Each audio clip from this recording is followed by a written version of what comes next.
Hello everyone, welcome to my channel Pro5ers. Today's topic is Development of Judiciary in British India.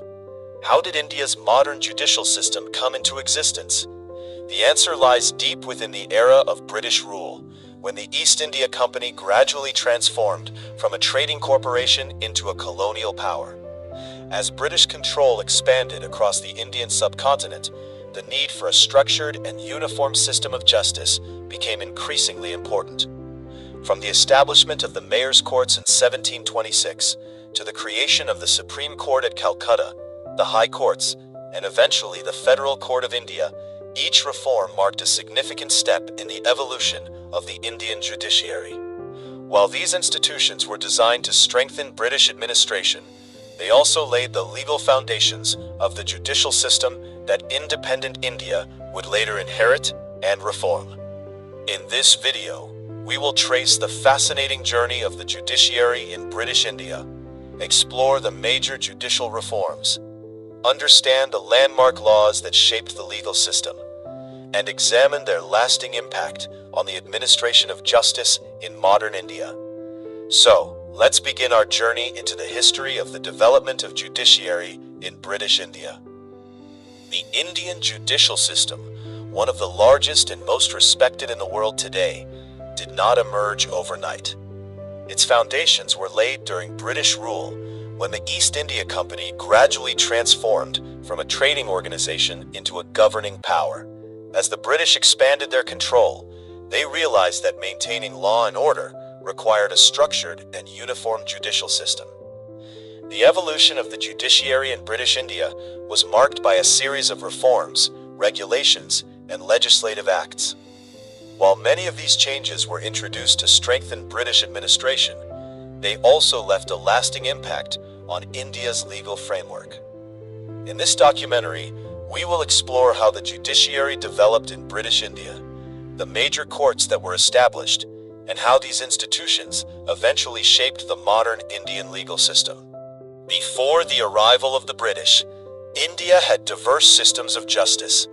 Hindu law governed most Hindu communities, while Islamic law was applied in Muslim-ruled territories. Village panchayats also played a significant role in resolving local disputes. When the East India Company established trading settlements in Madras, Bombay, and Calcutta during the 17th century, it introduced simple courts to resolve disputes among its employees and merchants. These early courts had limited powers and mainly focused on commercial matters. A major turning point came with the Charter of 1726. Issued by the British Crown, it established Mayor's Courts in Calcutta, Madras, and Bombay. These courts were authorized to hear civil cases involving British subjects living in the presidency towns. Appeals from these courts could be made to the Governor in Council, and eventually to the Privy Council in England. Although these courts represented the first formal judicial institutions established by the British in India, they primarily served European interests. After becoming Governor-General in 1772, Warren Hastings introduced significant judicial reforms.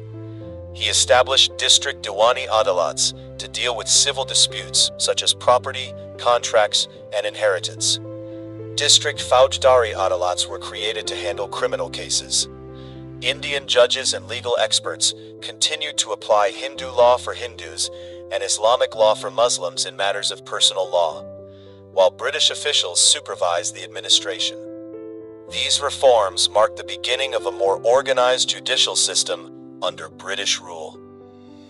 The Regulating Act of 1773 was a landmark in British Indian administration.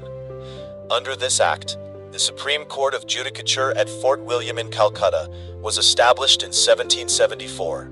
It was the first Supreme Court in British India. The court consisted of a Chief Justice and 3 puisne judges appointed by the British Crown. It had jurisdiction over civil, criminal, admiralty, and ecclesiastical matters involving British subjects. However, conflicts soon arose between the Supreme Court and the East India Company's executive authorities, leading to confusion about their respective powers. Lord Cornwallis introduced further judicial reforms between 1786 and 1793. He separated the judiciary from the executive to reduce corruption and improve efficiency. District judges replaced revenue officers in many judicial functions. Cornwallis also strengthened appellate courts and introduced stricter legal procedures. Although these reforms improved judicial administration, higher judicial posts remained reserved almost exclusively for Europeans. The Charter Act of 1833 centralized British administration and paved the way for legal uniformity across India. It also established the first law commission under Thomas Babington Macaulay. The commission prepared the Indian Penal Code, which was eventually enacted in 1860. This became one of the most influential legal codes in Indian history and remains the foundation of India's criminal law even today. One of the most significant judicial reforms came with the Indian High Courts Act of 1861. This act abolished the Supreme Courts and the Sadar Diwani and Sadar Nizamat Adalats. In their place, high courts were established in Calcutta, Bombay, and Madras. These courts combined civil and criminal jurisdiction under one institution and introduced a more unified judicial structure. The high courts became the highest judicial authorities within their respective provinces. As British rule expanded across India, more high courts were established in provinces such as Allahabad, Lahore, Patna, and others. Lower courts, district courts, and subordinate courts were also organized into a clear hierarchy. Legal education improved, and Indian lawyers gradually entered the profession. Many of these lawyers later became prominent leaders in India's freedom movement, including Mahatma Gandhi, Motilal Nehru, and Muhammad Ali Jinnah. The Government of India Act of 1935 introduced another major reform by creating the Federal Court of India in 1937. The Federal Court dealt with disputes between provinces and interpreted constitutional issues arising under the Act. It served as the highest court within India until independence, although appeals could still be made to the Judicial Committee of the Privy Council in London.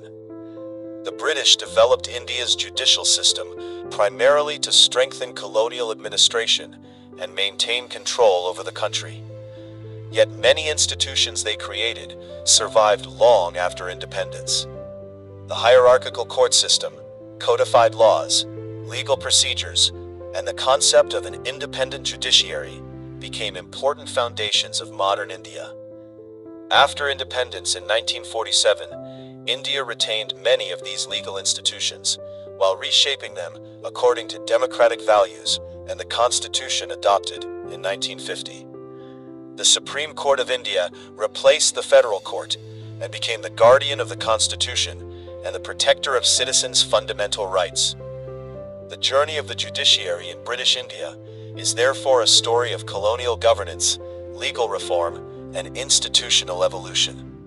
Understanding this history helps us appreciate how India's present-day judicial system was built over centuries of change and continues to evolve in the world's largest democracy. If you like this video, please like it, share it with your friends, and don't forget to subscribe to our channel for more interesting videos related to Hindi literature and Indian history.